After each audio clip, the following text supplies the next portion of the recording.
Hang in Dude, there. It that is Smylie Kaufman for 61. Wow. I'm Smylie Kaufman, and this is The Smylie Show.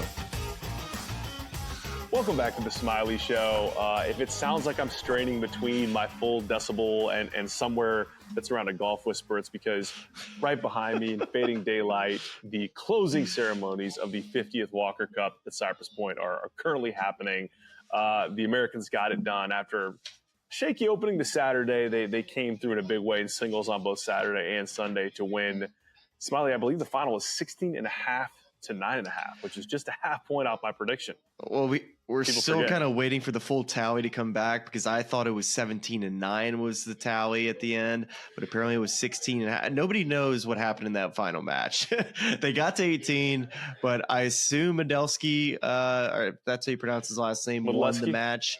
But I don't know. There was a lot going on at the very end. Everybody was just trying to get to the end. Of course, the fog rolled in.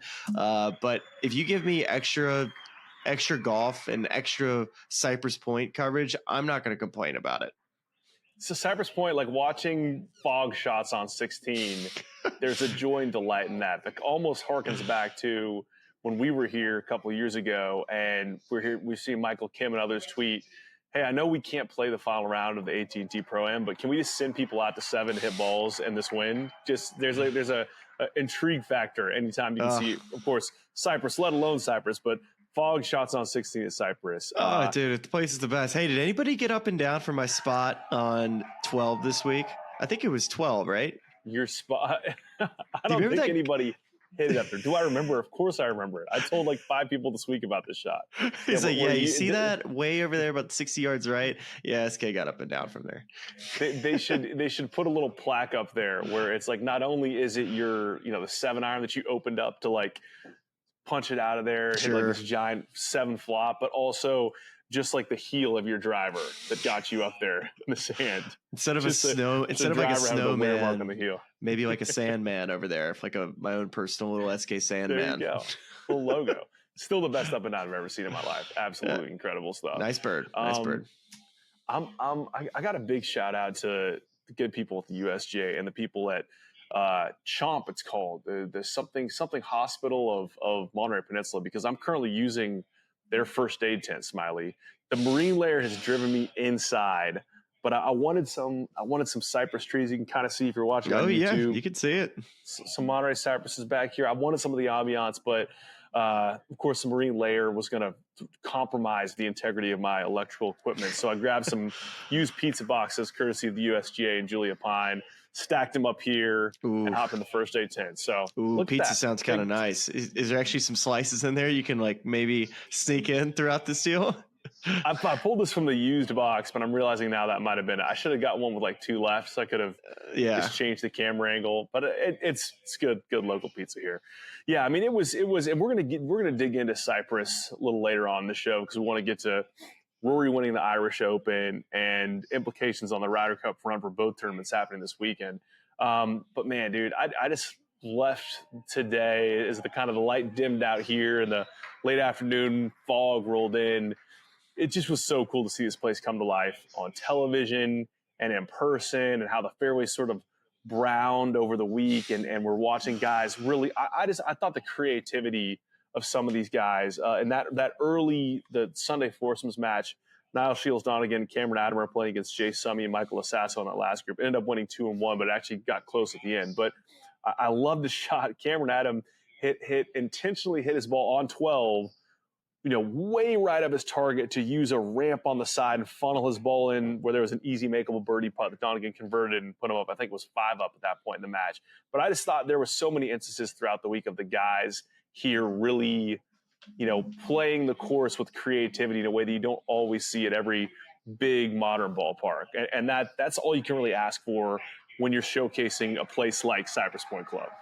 Totally. And the golf course, the layout, the architecture is top notch. Then you throw in one of the most beautiful places in the world. It makes for some pretty compelling golf, and especially for golf fans. A lot of people that listen to the Cypress Point Walker Cup preview episode, and they were listening to it, and I got a couple texts being like, dude, I had no idea what holes you guys were talking about, but it all sounded great. Just BRB using my imagination type of situation. So happy that everybody got to experience the golf course that so many people haven't seen. You may have gone on YouTube before and done the hole by hole, but still doesn't get quite of a feel of exactly how the holes play. And I think you said it best, the creativity of which guys played shots. When I've played Cypress Point, it hasn't necessarily been very firm. It was really cool to see the fairways bouncing, the greens having some bounce to them as well. So these certain holes that require, a little bit of thought off the tee. We saw plenty of irons off tees, and then later in some matches, we saw some drivers. Some risk reward kind of came out throughout this golf course. Of course, there's only 2 par 5s, but you have a drivable par 4, short par 4s kind of throughout this golf course. We saw a lot of birdies, so you had to win holes with birdies. You didn't see too many bogeys. These players played great, and the United States team just played a little bit better.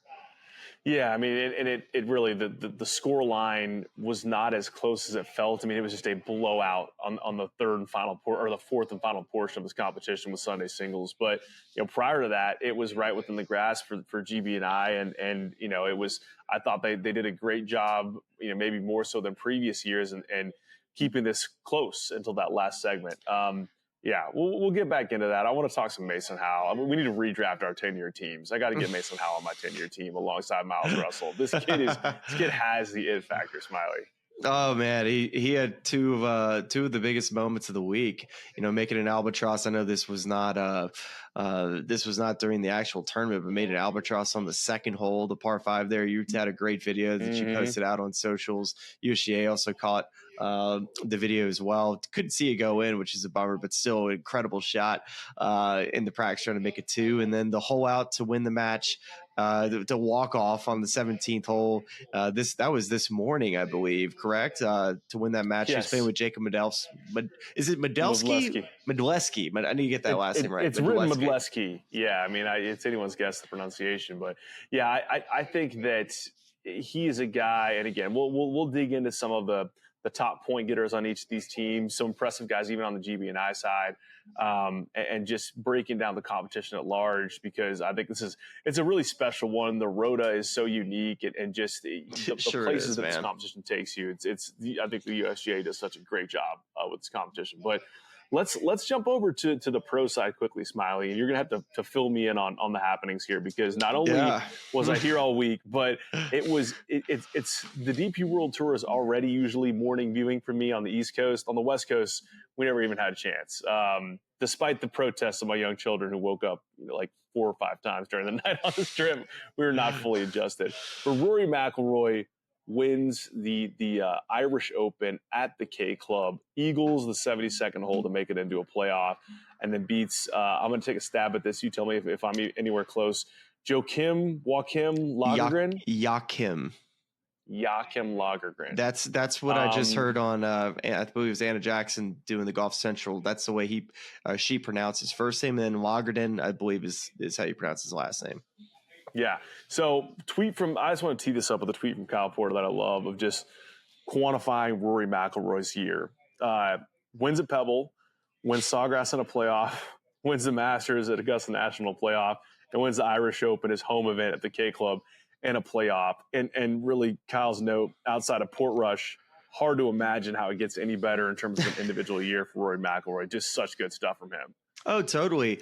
It's, it's kind of wild to me. You just go through that incredible list of venues that he's won at, and then, of course, throwing the Irish Open to be the 4th. It hit hard to believe that he has not won since April. And we talk about this incredible year that he's had, but it would have been a bit lackluster to see him not win again in 2025 after such an incredible hot start. But he credits a little bit too, listening to some of the interviews after the round, about how getting into contention late last fall at Wentworth and the Irish Open, and the Irish Open last year was at Royal County Down. So I think a lot of people are a little let down this year to turn on the K Club. Not quite as, I mean, K Club's good and all, but it's no Royal County Down.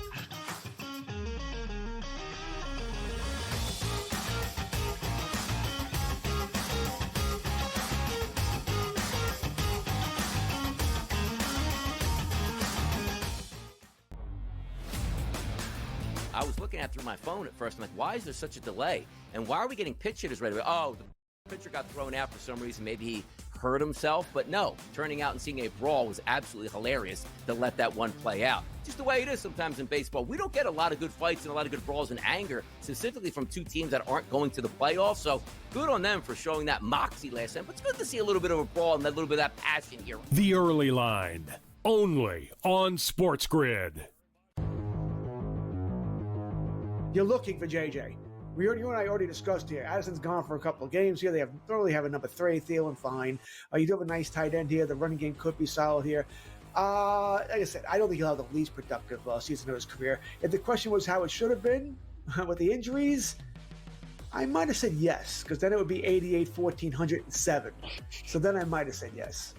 Fantasy Sports Today, only on SportsGrid. If a game is on the line, give me the Navy kicker. Oh, the guy's going into battle in 2 weeks. He can't make an extra point. Come on. From a mindset perspective, yeah. I'm not. Listen, we thank them for their service. I love them. Okay. Yeah. But the bottom line is, if you have a bet and you have an academy kicker with a field goal or an extra point, you got to hold your breath. 27 yards. You know, 27 yards. The kid shanked it from like 30.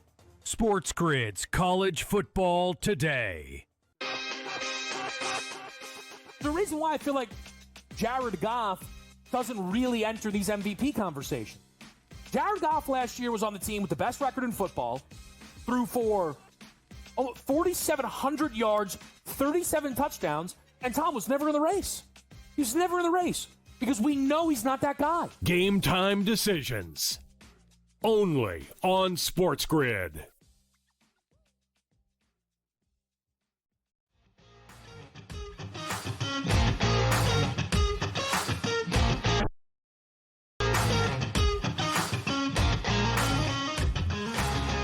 It is actually the one course I played in Ireland. It's a great time. It's just not Royal County Down. It's not Royal County Down. Not many courses are, right? And there is something there. It's funny, right, with Rory, where he's had these near misses at places where, as cathedrals of golf, you want him to win so bad. You want him to win the Open Championship at St Andrews in 22, last year at Royal County Down, and then he still comes up with it down the road. But it would have been so cool to see him win there last year. Oh, 100%. And I guess what I was getting at is that his experiences last year getting into contention and just how he's able to manage his game and his mind on late on Sundays, just give himself an opportunity to win golf tournaments. He does it so often just with how well he plays. And, this event in particular, just gave himself a chance on the back nine. He was 2 shots back. The guy in front of him, Joachim, just birdies 18. So going up to the 18th hole, he had to make an eagle. I mean, he had to make an eagle. Mm-hmm. And then he makes that putt.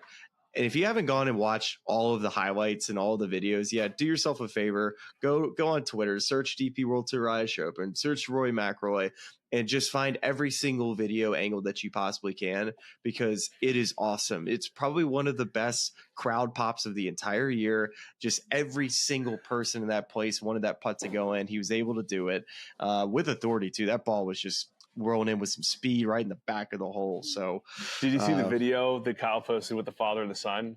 Oh, it was awesome, man. I've seen all the angles. It was incredible. It's so good. It's so good. One of the other cool things he talked about was how he's kind of started to embrace the crowds. For example, Portrush. Mm-hmm. How he showed up there at Portrush and just. Oh, sorry. I thought you were. No, yeah. If you're watching this on YouTube or you're listening on audio and you're trying to figure out what the weird pauses are. I thought you were giving me a big stop sign. I was like, oh. No, this is, I'm adjusting my lighting. We're in a live lighting environment right now. It totally is. The first day it's starting to pick up around here. This might be the pop, this might be the after party spot. I've lost the trees behind you. This reminds me of our Sandhills episode where we had 5 minutes of like the river behind us, and then it was just me, and it might as well be a black drape behind me. Yes. Well, what I was saying was just that he put too much pressure on himself early in his career. Yeah. You can go back and look at Portrush at the Irish Open, just wasn't quite ready for it. Wanted to play well for his fans because he has more support than anybody. I mean, if you think about players that get support like a Rory McIlroy, especially when they go home, I mean, I know these guys play in front of a United States audience all the time, so you can really only probably relate it to European players, like a Rahm goes back and plays in Spain, or Rory plays in Ireland. Scotty always gets incredible crowds wherever he goes in the States. So it is cool to watch these national opens for these top players, to see the amount of respect and how much these guys really love playing in front of these fans. And he showed up this week, Charlie, with the green jacket on, toting it around, proud to be a Masters champion from Ireland. And I think it's interesting. We didn't talk about discussing this on the front of the episode, but it all kind of ties together of the importance of these national opens and the way that the Augusta National and the Masters have now realigned their qualification criteria alongside what the R&A has in place to award winners of these national opens. And I think it's in some ways we're looking at a professional golf landscape that is fractured between PGA Tour and LIV, right? And trying to kind of figure out, how do we bring that back together? How do we get these guys in majors? Certain governing bodies have created pathways. But I think that another added piece of that, and we've discussed it on the show recently, you had a conversation with Ian Baker Finch about Australia, and just how do we create weight for national opens? And so I love that, this Rory winning this event adds a little bit of juice to that. Winners of these events getting the Masters adds juice to that. And you hope that can become part of, whatever the future pro golf calendar looks like. These things are the lifeblood of that. And these things are the way you make it global when you're actually talking about growing the game, with big air quotes around it. Oh, I am all for it. I'm such a huge advocate of these national opens, playing in many of them when I was a professional golfer, and just the amount of support. We talked about the Irish Open, the amount of support Rory got, but you go to Australia, you go to Singapore, wherever it may be, the fans show up and they're proud of these events, and they like to support them, and they love to have big names come and play, and they're proud of when, if it's a top player that wins their national open. So Bobby Mac and Cheese and Rory McIlroy, those two guys are national open killers, because Rory's got a ton of them. So does Bobby Mac. The one other thing I'm going to add to, just quickly, on this PGA Tour calendar and schedule, you're talking about these national opens, on how if you win them, you can potentially get into the Masters. Well, as we head into this fall season with the PGA Tour, the fall winners are not getting into the Masters anymore. Yeah, which I'm actually curious to hear how you feel about that as a 2015 champion of the Shriners Open. Well, yeah, it's what gave me an opportunity. Would you have gotten in through any other world ranking stats, or was that the one ticket you had into the Masters? Well, I would have had to get in the top 50, and it took me. That's a good question. I think I would have already gotten into the top 50 at that point. It would have been pretty close, but it sure was nice not to worry about it. Well, and it's one of those things that's interesting of what, for every change that's made, that benefits a group, there's another group that has to lose, right? You can't just create infinite opportunities and expect everyone to be able to. That's part and parcel the reason why we saw these changes this last off season to tour cards of going from 125 to 100 and changing the kind of the ways the categories reshuffle, because the guys who were getting their tour cards off the Korn Ferry Tour, it didn't mean what it should have meant, which is, okay, I want to show up and get starts that aren't signature events and I can't get them. What is this thing worth anyway, right? The PGA Tour, they devalued the fall events. Like if they don't care about it when they present it, besides, hey, you're just playing for status, then why should we care? And I think that's exactly right. And maybe that's part of the design of the whole thing, of like creating greater emphasis on the regular season, and the ones where you are asking your stars to show up and play. Those ones are the most important ones. Although it is kind of funny how we're seeing some of these fall events, and it's still the proper season for the DP World Tour as they do the race to Dubai. But for on the PGA Tour front, if you're the Pro Tour, you have the one event that's sitting pretty in terms of getting guys to play that every single year as they tune up for the team competition. So not all those events are created equal, but I'd say, just taking it back to where we started with the National Open, invites for winners to get into the Masters, and as part of that, cutting out the PGA Tour fall winners. I don't necessarily hate it. It's like if these events are, I'm indifferent. If they are weaker fields, depends who wins. I mean, I don't know. Yeah, it's fair. That's fair.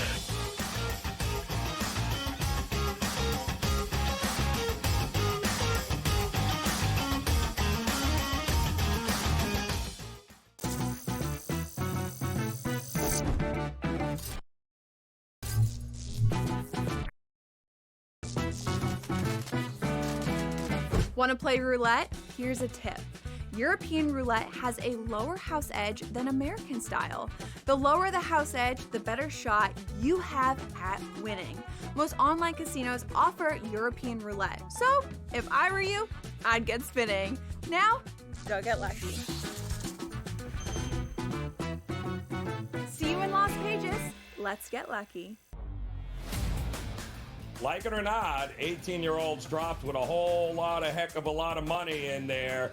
Boy, yeah. I tell you, it changes people, Donnie, and it's a new reality that we better get used to in college football, because look at the kid from UCLA, former Tennessee quarterback, making millions of dollars. You really think he cares? They got absolutely embarrassed and trounced. The Early Line, only on SportsGrid. The Dallas Cowboys losing that pass rush, losing another big impact player on the defensive side, all this does is make me like Dak Prescott more and CeeDee Lamb and George Pickens more, because what we talked about all offseason, right, Matt, which is, hey, when Dak is healthy, he is a top 5 fantasy quarterback, and the defense we think is okay, but we think they're going to be in a lot of shootouts. Now I definitely think there's going to be a lot more shootouts. Fantasy Sports Today, only on SportsGrid. So game one, I already made a mistake. I put my touchdown prop bets in hours ago. When you and I started talking before kickoff, I got so excited and I bet him again without even thinking that I already did it. I was like, yeah, Jalen Hurts. I was like, and then I was like, wait, I think I already did this. And I scrolled down. I was like, yeah, you already did do this. And I was like, that's okay. That's okay. In-game live, only on SportsGrid.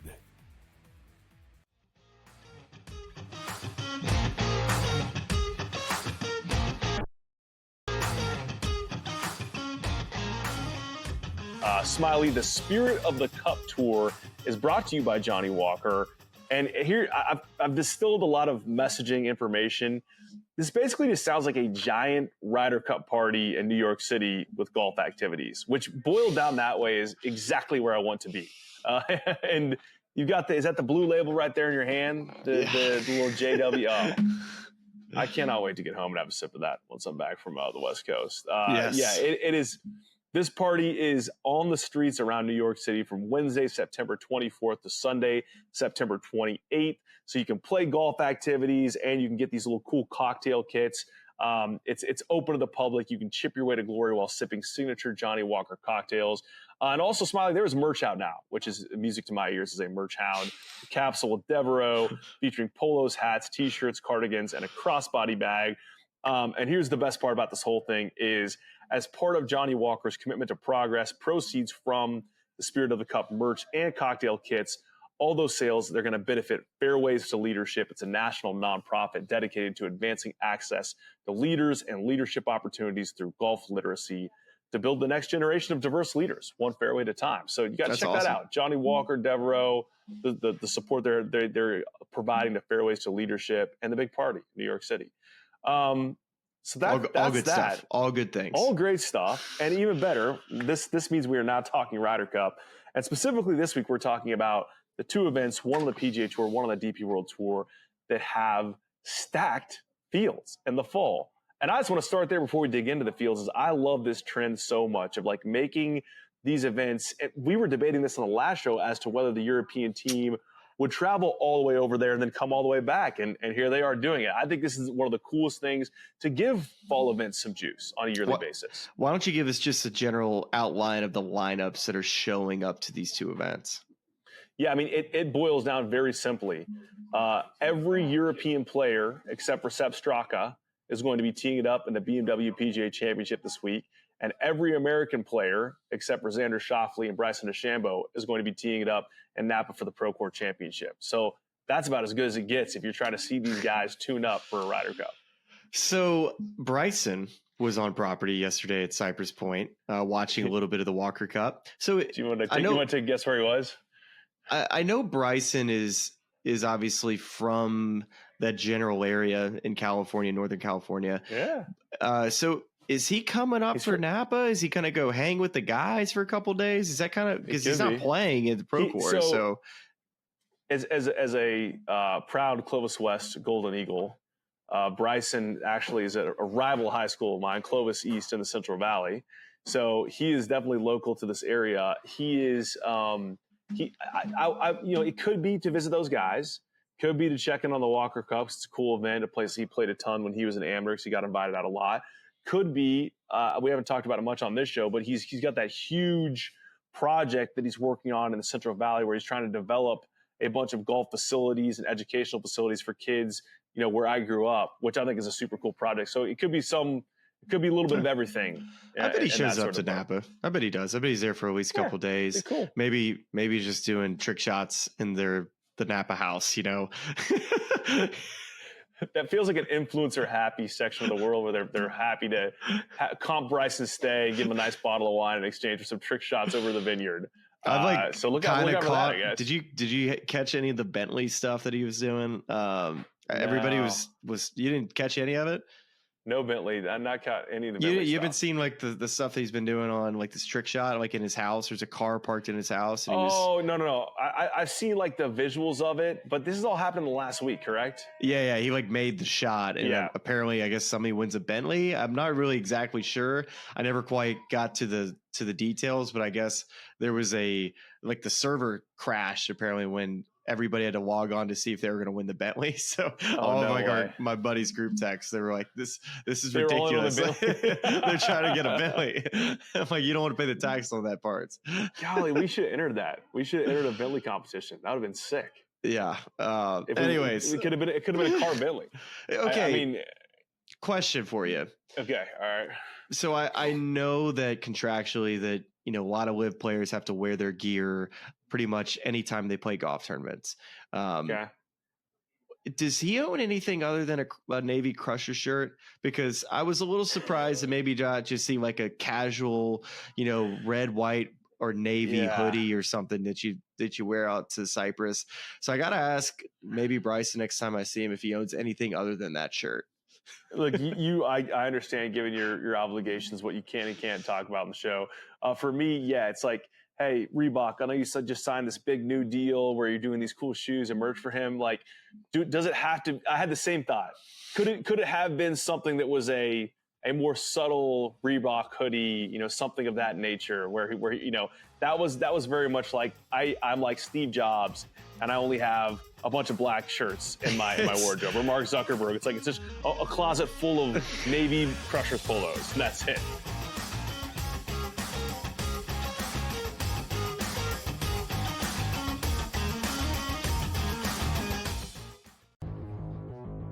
Matthew Golden, one of my favorite prospects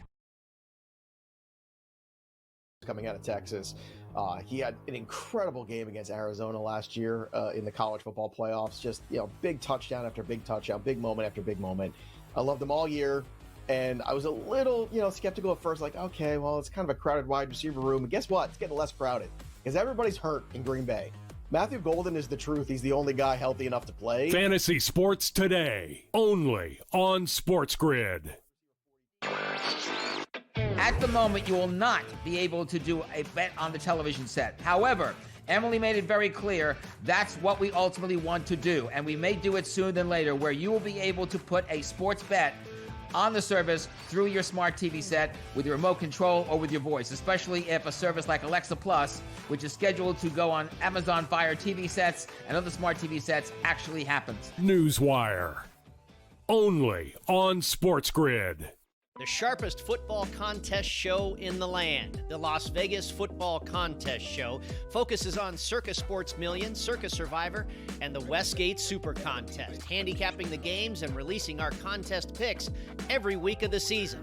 With two former Super Contest winners, Brady Cannon and James Salinas, a former NFL player, Mike Pritchard, and over $1 million in contest prize money won combined, the Las Vegas Football Contest Show will have you prepared this season like none other.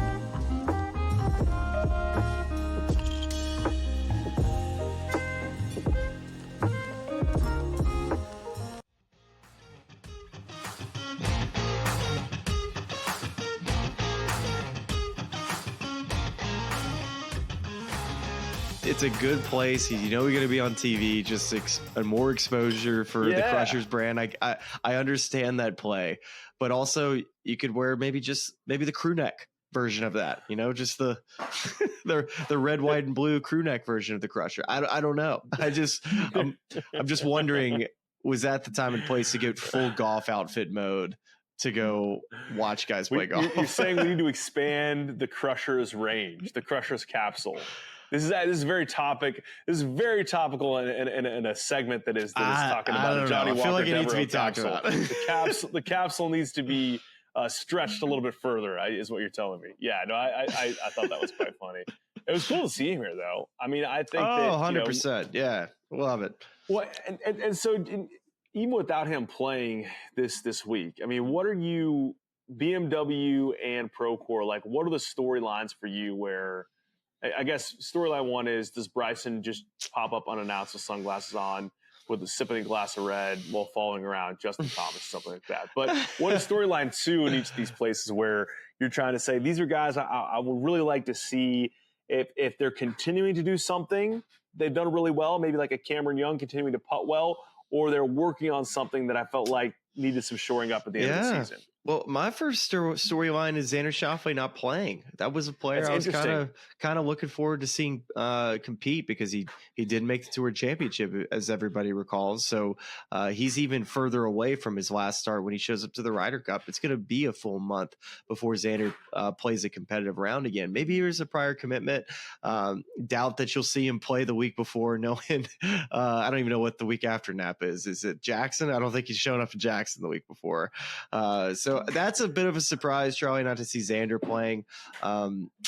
Clearly, he's going to have question marks heading into the Ryder Cup. And I think figuring out who that number two guy is going to be, Bryson, of course, is that guy that you would think, but he's another player that's not going to have any starts before. So who knows how rusty he might be to start the Ryder Cup. So, I think I don't think if one of these guys goes out and wins Napa, it doesn't mean like he's going to go play well at the Ryder Cup. It's just, it would be nice to see that all the players from both sides, I would love to see them all for the most part be playing on the weekend. And I think if anything, just if you see a majority of the team missing the cut, that would be the only thing to monitor is if one side has guys not making the weekend, or, half the team doesn't make the weekend, that would be a storyline I'm going to be following.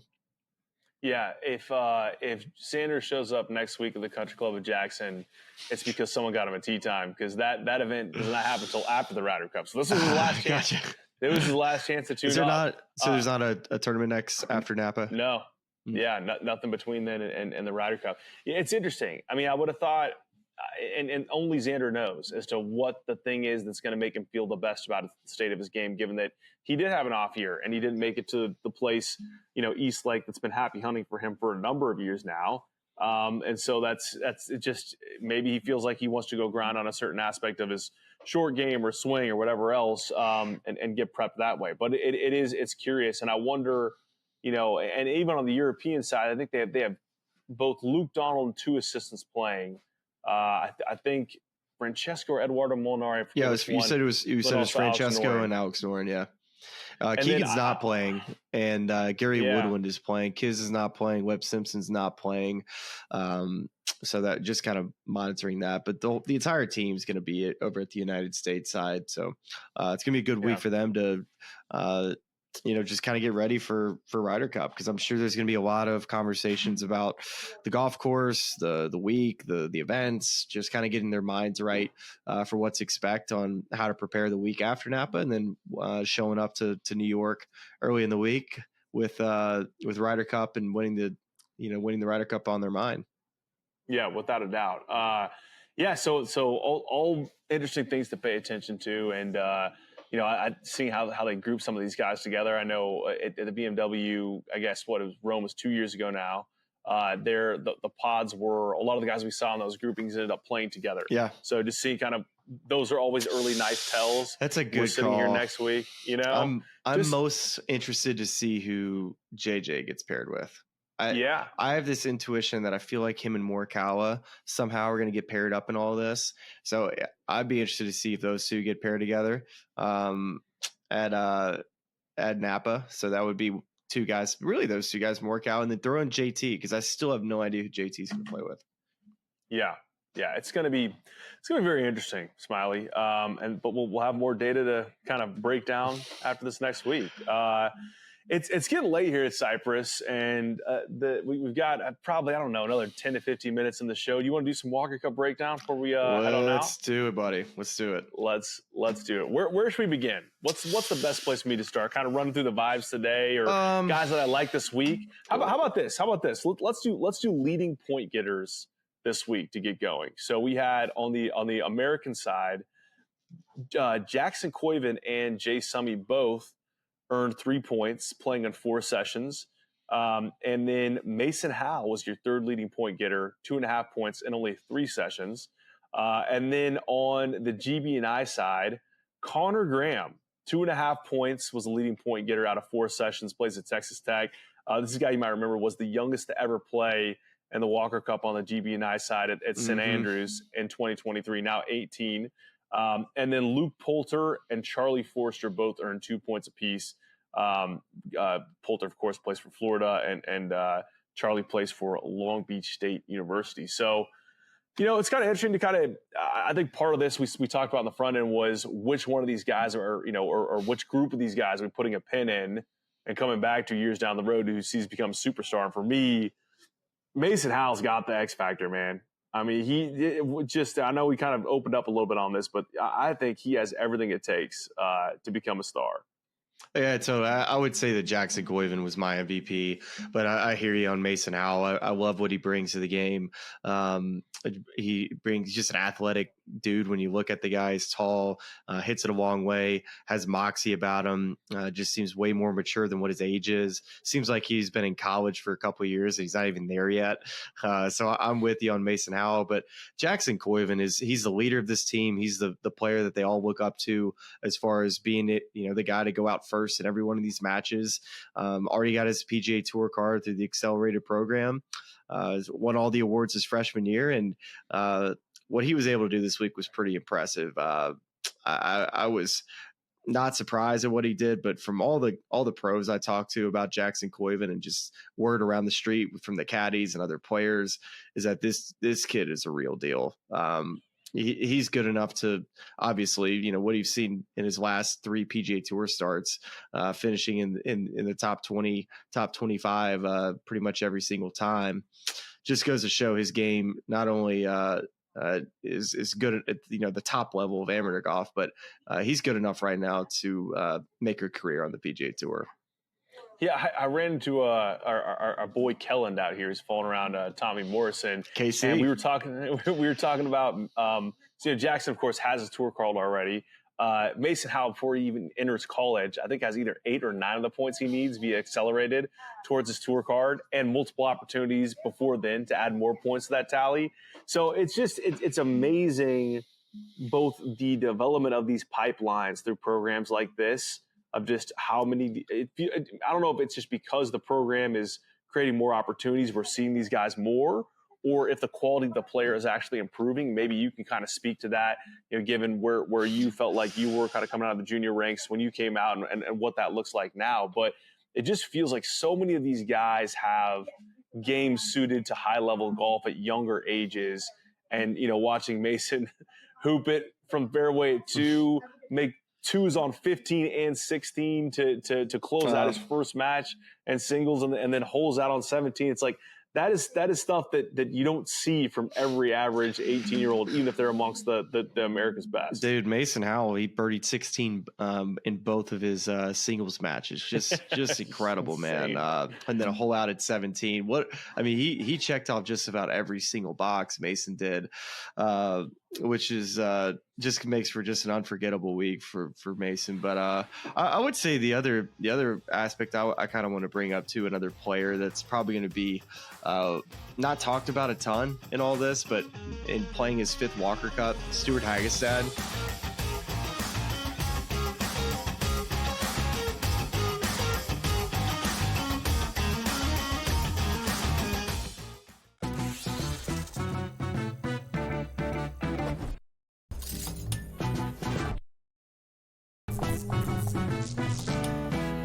We all know nothing beats the energy of playing live roulette in a casino. But playing roulette online sure does have its perks. At the casino, you'll average 40 to 50 spins per hour. But online, you're looking at 100 to 150. The more spins, the more chance of wins. Now, go get lucky. See you in Las Vegas. Let's get lucky. The Dallas Cowboys losing that pass rush, losing another big impact player on the defensive side, all this does is make me like Dak Prescott more and CeeDee Lamb and George Pickens more, because what we talked about all offseason, right, Matt, which is, hey, when Dak is healthy, he is a top 5 fantasy quarterback, and the defense we think is okay, but we think they're going to be in a lot of shootouts. Now I definitely think there's going to be a lot more shootouts. Fantasy Sports Today, only on SportsGrid. It's the most beautiful time of the year. No, not because of foliage or pumpkin spice lattes. It's because of football. SportsGrid has you covered all season long, covering every snap, every score, and every line move. Prepare, watch, win. Weekends are for winners. Only on SportsGrid. The reason why I feel like Jared Goff doesn't really enter these MVP conversations. Jared Goff last year was on the team with the best record in football, threw for 4,700 yards, 37 touchdowns, and Tom was never in the race. He was never in the race because we know he's not that guy. Game time decisions. Only on SportsGrid.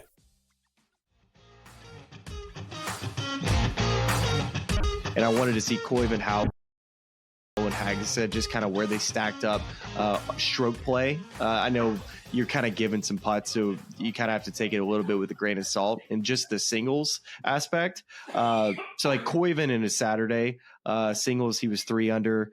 He was 6 under on Saturday singles. He was 3 under today. Mason Howell was 5 under in Saturday singles. He was only 1 under today. But Stuart Hagestad in his Saturday singles, he only got through 13 holes, but he was 6 under par.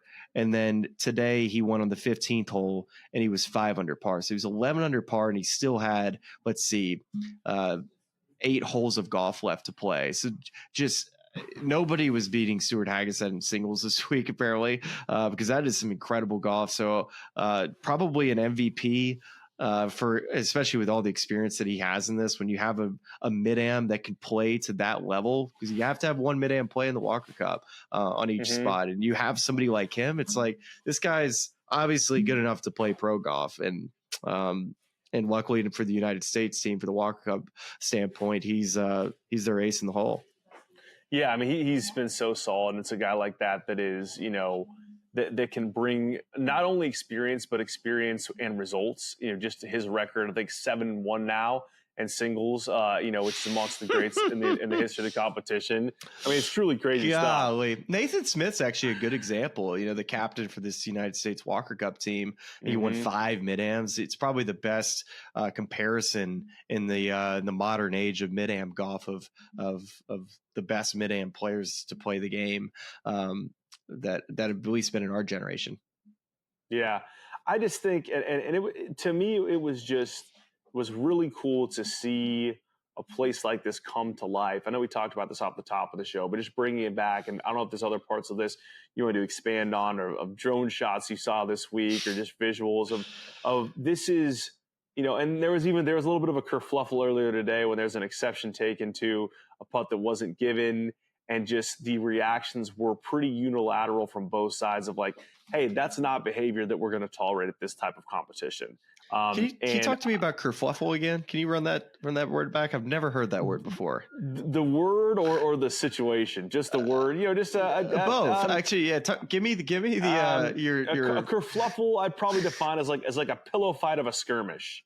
Just as something that just kind of rub people a little bit the wrong way, but it was, it's not like it's going to make headline news. It might not even make back page news, but there was just a little something that happened that was, something that you might see, for example, in a month at Bethpage Black for the Ryder Cup, and the fans would love it, and they'd be hyped up for it.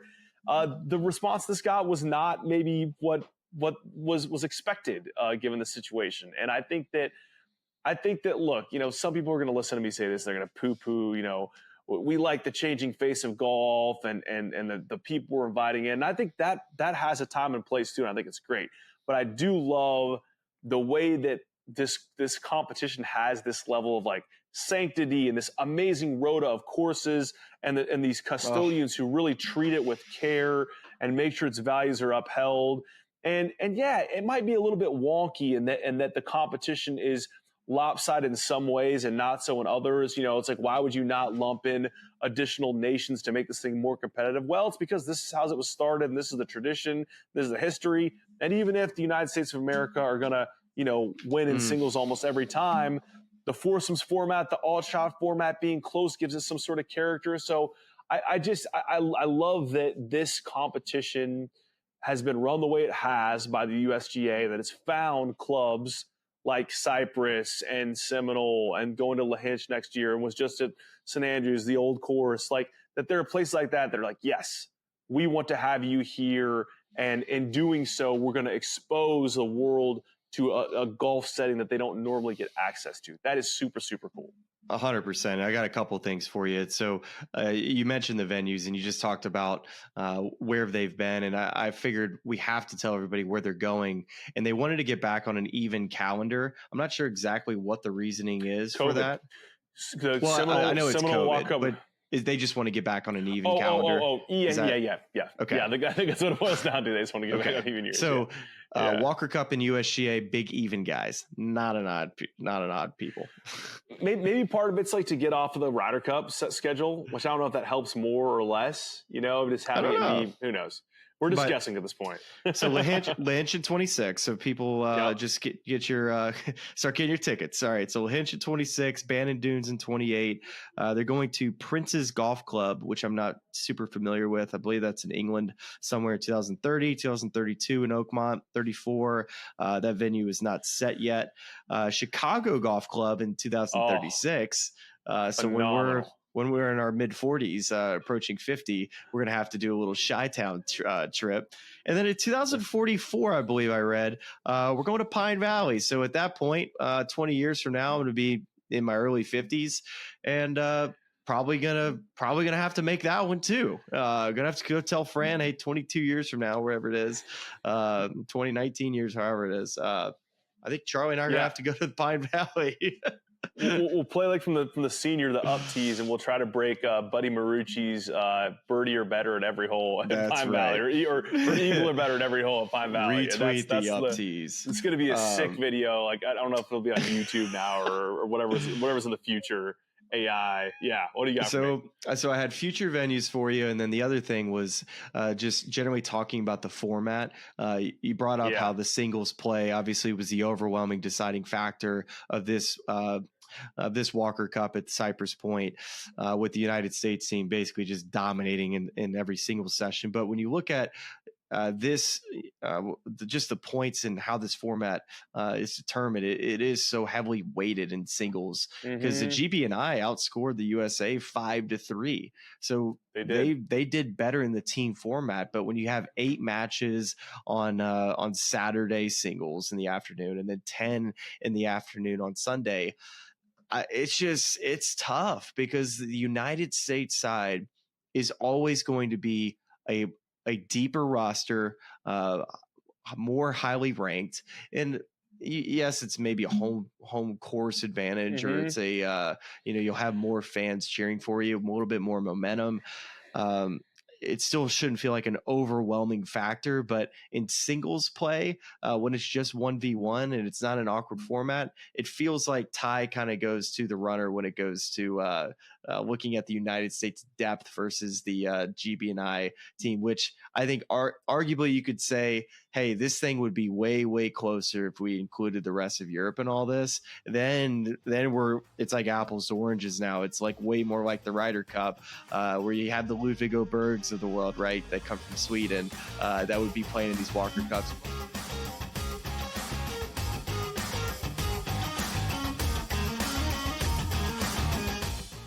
The sharpest football contest show in the land, the Las Vegas Vegas Football Contest Show focuses on Circus Sports Million, Circus Survivor, and the Westgate Super Contest, handicapping the games and releasing our contest picks every week of the season. With 2 former Super Contest winners, Brady Cannon and James Salinas, a former NFL player, Mike Pritchard, and over $1 million in contest prize money won combined, the Las Vegas Football Contest Show will have you prepared this season like none other. Matthew Golden, one of my favorite prospects coming out of Texas.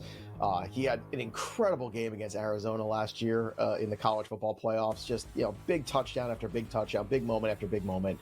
I loved him all year. And I was a little, skeptical at first, like, okay, well, it's kind of a crowded wide receiver room. And guess what? It's getting less crowded because everybody's hurt in Green Bay. Matthew Golden is the truth. He's the only guy healthy enough to play. Fantasy Sports Today, only on SportsGrid. Donnie, the season is 6 months, 5 if you check out in September. You're going to have a bad month.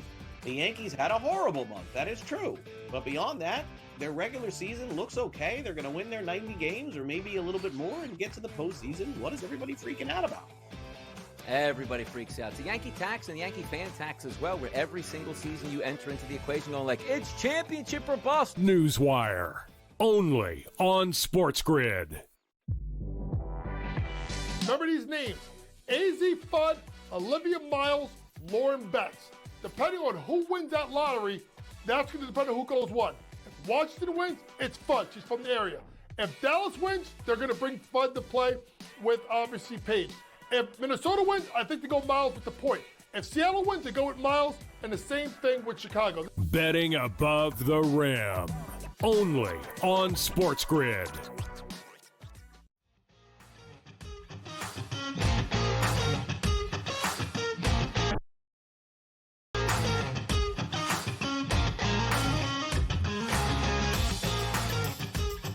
You have to respect the tradition, but at some point, if this thing gets out of hand and the United States wins the next 5, what point do you look at the current Walker Cup and think, okay, how do we make this a more competitive deal, almost to where it's similar to the President's Cup, where you feel like they keep it somewhat interesting and close, but never feel like they're going to win. Yeah, I mean, I think, okay, first preference would be the USGA and the PGA of America and the RNA all get together in a boardroom and say, hey, like, we're going to work together on this thing to make it, we're going to call it the Walker Cup and we're going to retain all the tradition. Well, it's different organizations, right? It's different organizations, that's what I'm saying. PGA and the USGA.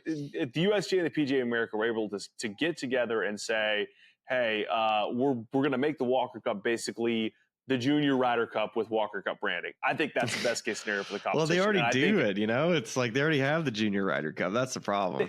They do, and so they're not going to give up some commercial entity, but I just feel like that it's a product with a rota that people are so intrigued in on a yearly or bi-yearly basis, I guess, that if you added a competitive level there and players that we all can see on the Wagger, and some of whom have won amateur events, they're playing in majors, so we have familiarity with them. If you added that in, I think the TV ratings would only go up. And there's already been this sort of steady incline, and so that would be my argument there. But I also say that I understand why it's split. So then it's like let's just keep the competition as is.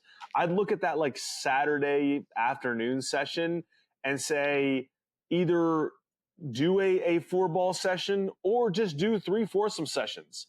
Just do 3 sets of 3 sessions of 4 foursomes matches and then 10 singles matches. I'd almost be in more for that your first option that you presented. Instead of another set of foursomes, go 4-ball in the afternoon on Friday.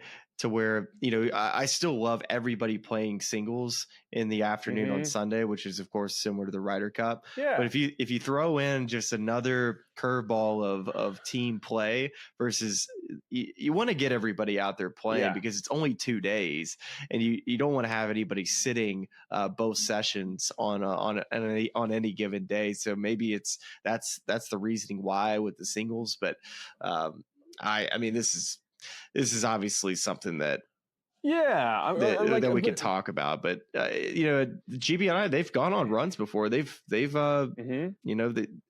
back in like when GMAC and those boys were playing, they were winning these things convincingly at times. Yeah, I mean, I feel like it's one of those things where if you're leaving Saturday where there are four ball matches in the afternoon and GBNI manages to push those, and they have a 5-3 lead heading into Sunday, it just feels a little bit different than giving, USA 8 singles matches and they end up, doing what they do and having that, even it was a small lead, a point lead heading into Sunday. It's just different than if there's more on the line, there's more they have to chase overnight. But I think at the end of the day, it's I don't think the competitive part of this has to be completely perfect, as long as it retains its soul and its spirit of like, sure, we're going to showcase the best players from these 3 locations. They're going to do it in this very kind of old school and respectful way at these amazing places. And we're going to put it on TV with all these amazing modern technological advancements. So you get to see Cypress Point come to life in a way that you won't be able to. The drone coverage this week was incredible.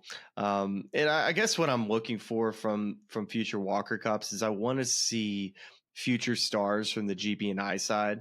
I heard so many stories this week about past Walker Cups and especially from like the Rory McIlroy when he was playing, the Billy Horschel stories of them two going at it, and what Rory McIlroy's turned into obviously today, which is one of the all-time great players. But there was one player that had impressed me this week.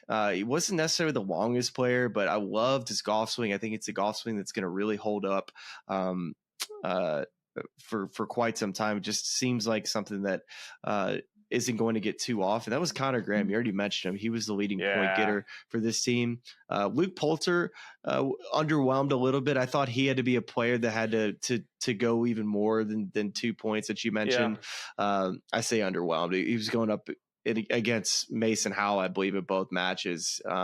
He wasn't given the easiest assignment on the week as far as his pairings go, which is what you want from your star players. But Connor Graham really impressed me. I just think that the fact that he's already played a Walker Cup at 16, just played his second at 18, probably played his third at 19. Not many 3-time Walker Cup players.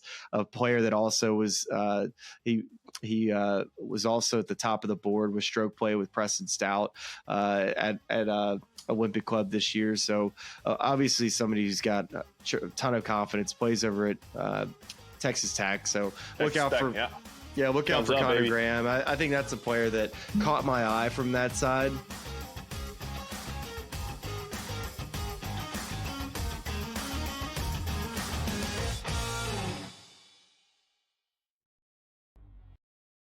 Matthew Golden, one of my favorite prospects coming out of Texas. He had an incredible game against Arizona last year in the college football playoffs. Just, big touchdown after big touchdown, big moment after big moment. I loved him all year. And I was a little, skeptical at first, like, okay, well, it's kind of a crowded wide receiver room. And guess what? It's getting less crowded because everybody's hurt in Green Bay. Matthew Golden is the truth. He's the only guy healthy enough to play. Fantasy Sports Today, only on SportsGrid. At the moment, you will not be able to do a bet on the television set. However, Emily made it very clear that's what we ultimately want to do. And we may do it sooner than later, where you will be able to put a sports bet on the service through your smart TV set with your remote control or with your voice, especially if a service like Alexa Plus, which is scheduled to go on Amazon Fire TV sets and other smart TV sets, actually happens. Newswire, only on SportsGrid.